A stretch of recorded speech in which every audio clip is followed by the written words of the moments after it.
नमस्कार दोस्तों, आप सभी का स्वागत है। देखिए बच्चों, आप सभी जानते हैं इंडियन नेशनल मूवमेंट, भारतीय राष्ट्रीय आंदोलन, ये कितना इम्पोर्टेंट टॉपिक है। पूरे इतिहास में अगर कोई पोर्शन जो सबसे ज़्यादा इम्पोर्टेंट तो यही है, इंडियन नेशनल मूवमेंट। और मुख्य तौर पर आप जानते हैं कि प्राचीन भारत, मध्यकालीन और आधुनिक आधुनिक भारत का जो इतिहास है वो पूरे इतिहास का 50% पोर्शन है। तो आधुनिक भारत के इतिहास का ही ये हिस्सा है इंडियन नेशनल। तो अब बात उठती है कि इसको पढ़ें कैसे, क्योंकि बहुत सारे स्टूडेंट ऐसे हैं इनको ये जो टॉपिक है बहुत डिफिकल्ट लगता है। वैसे है नहीं, बहुत आसान है। फैक्ट याद करने बहुत आसान है। अब इसको अच्छे से पढ़ने का तरीका क्या है, मैंने अनुभव किया है, मैंने अपने एक्सपीरियंस है वो मैं आपको बता। अगर आप यूपीएससी या स्टेट पीएससी की तैयारी कर रहे हैं तो भी आपको ये तरीका अपनाना है, या आप किसी वनडे एग्ज़ाम्स की जैसे एसएससी हो या स्टेट के जो वनडे एग्ज़ाम्स हैं उनकी तैयारी कर रहे हैं, तब भी ये टेक्निक आपके लिए बेनिफिशियल होगा।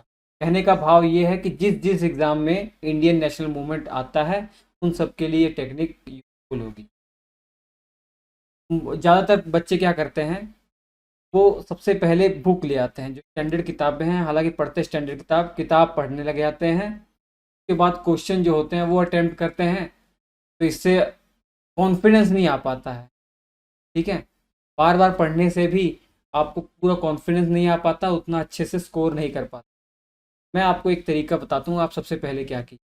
अगर आप यूपीएससी या स्टेट पीएससी की तैयारी कर रहे हैं तो ये किताब आपके मार्केट में होगी, देख रहे हैं, घटना चक्र।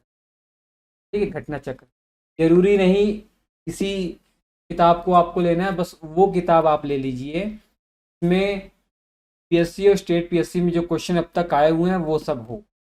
ठीक है, मैं किसी बुक को प्रमोट नहीं कर रहा हूँ, मैं बस आपको बता रहा हूँ मुझे स्टैंडर्ड बुक है ये लगी है और मैंने इसको पढ़ा भी है। तो मैं इसके, ऐसा नहीं कि इस कंपनी ने मुझे पैसे दिए हैं प्रमोट करने के लिए, नहीं।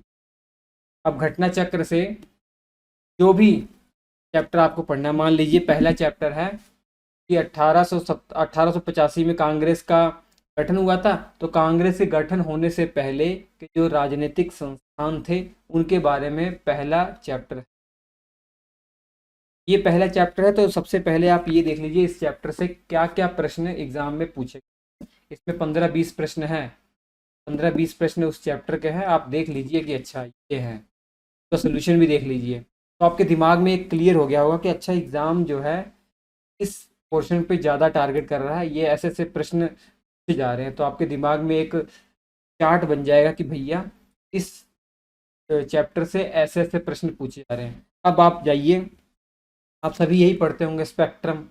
अब स्पेक्ट्रम अगर स्टेट पीएससी यूपीएससी की तैयारी कर रहे हैं तो स्पेक्ट्रम आप देखेंगे, वो चैप्टर देखेंगे, ध्यान से पढ़ेंगे, जब पढ़ते जाएंगे ना तो जो चीज़ें बहुत शॉर्ट में दी गई हैं, समरी के रूप में दी गई हैं, वो भी आपको उनका मीनिंग भी समझ में आएगा, आपको ज़्यादा रिसर्च करने की ज़रूरत नहीं पड़ेगी। और आपको इतने बड़े चैप्टर में आपको एहसास हो जाएगा कि भैया ये पोर्शन इम्पोर्टेंट है, वो अच्छे से पढ़ लेंगे। वो जो चैप्टर है आपका बहुत अच्छे से क्लियर, एक दो बार रिवाइज करने से बहुत अच्छे से। अगर आप यूपीएससी की तैयारी या स्टेट पीएससी की तैयारी नहीं कर रहे हैं, एसएससी या वनडे एग्ज़ाम की तैयारी कर रहे हैं, तो आपको घटना चक्र को पढ़ने की, तो आप क्या कीजिए, सबसे पहले ये लूसेंट की में जो क्वेश्चंस सब वनडे एग्जाम्स में यूपीएससी स्टेट पीएससी में आए हुए होते हैं, इनका संग्रह होता है। देखिए दिखाई नहीं दे रहा, ये पुस्तक है लूसेंट की वस्तुनिष्ठ सामान्य ज्ञान, एमसीक्यू है। इसमें बहुत सारे एमसीक्यू चैप्टर वाइज है, मेन इनका ये पर्पस है कि चैप्टर वाइज। अब इससे चैप्टर में देख लीजिए क्या क्या प्रश्न पूछे गए हैं, अब आपको पता लग जाएगा इस चैप्टर से ऐसे ऐसे प्रश्न आ रहे हैं।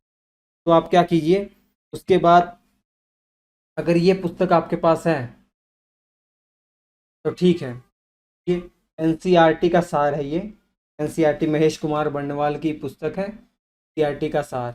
अगर ये नहीं भी है कोई दिक्कत नहीं, तो लूसेंट तो आपके पास होगी ना, लूसेंट, लूसेंट को पढ़ लीजिए, वो चैप्टर आपका अच्छे से क्लियर। यही मेन तरीका है, इसको आप एक बार आजमा के देखिए, बहुत इफेक्टिव, बहुत इफेक्टिवली आपके लिए बेनिफिशियल। ठीक है, एक बार आप ट्राई करके देखिए। तो मात्र 11 से 12 दिन में आप इंडियन नेशनल मूवमेंट पूरा अच्छे से आपका कवर हो जाएगा। उसके बाद कोई भी एग्ज़ाम में क्वेश्चन आए आप आसानी से, इतना कॉन्फिडेंस लेवल आपका बढ़ जाएगा। ठीक है, तो एक बार आजमा के देखिएगा। चलिए हम आपसे मिलते हैं अगले एपिसोड में, तब तक के लिए